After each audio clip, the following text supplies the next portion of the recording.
Bollywood star hero Salman Khan ను gangster Lawrence Bishnoi ఎందుకు బెదిరించాడు? చెప్పినట్లు వినకపోతే లేపేస్తామన్న గ్యాంగ్స్టర్ హెచ్చరికలు బాలీవుడ్ లో ప్రకంపనలు రేపుతున్నాయా? దీనిపై పోలీసులు ఏమంటున్నారు?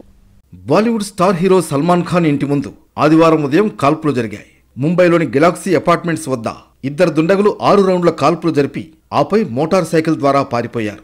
కాల్పులు జరిగిన ఘటనలో ముంబై పోలీసులు కేసు నమోదు చేశారు. ఈ ఘటనపై ఆదివారం తెల్లవారుజామున 5 గంటల సమయంలో వారికి సమాచారం అందినట్లు వెల్లడించారు. సీసీటీవీ ఫుటేజ్ ద్వారా నిందితుల కోసం పోలీసులు గాలిస్తున్నారు. ఇంతలోపు గ్యాంగ్స్టర్ లారెన్స్ బిష్నోయ్ పేరుతో సోషల్ మీడియాలో ఓ ప్రకటన వచ్చింది. ఇప్పుడు జరిగింది ట్రైలర్ మాత్రమేనని అందులో ఉంది. ఈ కాల్పులతో మా బలం ఏంటో నీకు తెలిసే ఉంటుంది అనుకుంటున్నాం. ఇక మా సహనాన్ని పరీక్షించొద్దు. నీకు ఫస్ట్ అండ్ లాస్ట్ వార్నింగ్ ఇస్తున్నాం. ఈసారి మాత్రం తుపాకీ పేలుడు ఇంటి బయటే ఆగిపోదని గుర్తుపెట్టుకో. తప్పకుండా మా టార్గెట్ రీచ్ అవుతాం అని అందులో రాసి ఉంది. సల్మాన్ ఖాన్ ఇంటికి కొద్ది దూరంలో ఉన్న ఒక బైక్ను పోలీసులు తాజాగా స్వాధీనం చేసుకున్నారు. దీన్ని కాల్పులు జరిపిన దుండగులు వాడినట్లుగా పోలీసులు అనుమానిస్తున్నారు. సల్మాన్ ఖాన్కు ఇలాంటి బెదిరింపులు ఇప్పటికే పలుమార్లు వచ్చాయి. గతంలో ఈమెయిల్స్ ద్వారా ఆయనకు వార్నింగ్ ఇచ్చారు. ఈ గ్యాంగ్స్టర్స్ నుంచి సల్మాన్ ఖాన్కు బెదిరింపులు రావడం ఇది తొలిసారేం కాదు.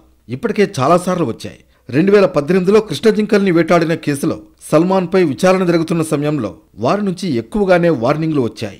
ఆ వన్యప్రాణుల్ని వేటాడడం ద్వారా బిష్నోయ్ల మనోభావాలను సల్మాన్ ఖాన్ దెబ్బతీశారంటూ లారెన్స్ బిష్నోయ్ వ్యాఖ్యానించాడు. చివరకు ఈ కేసులో సల్మాన్ నిర్దోషిగా విడుదలయ్యారు. కానీ వారు మాత్రం ఆయనపై రివెంజ్ తీర్చుకోవాలని ఉన్నారు.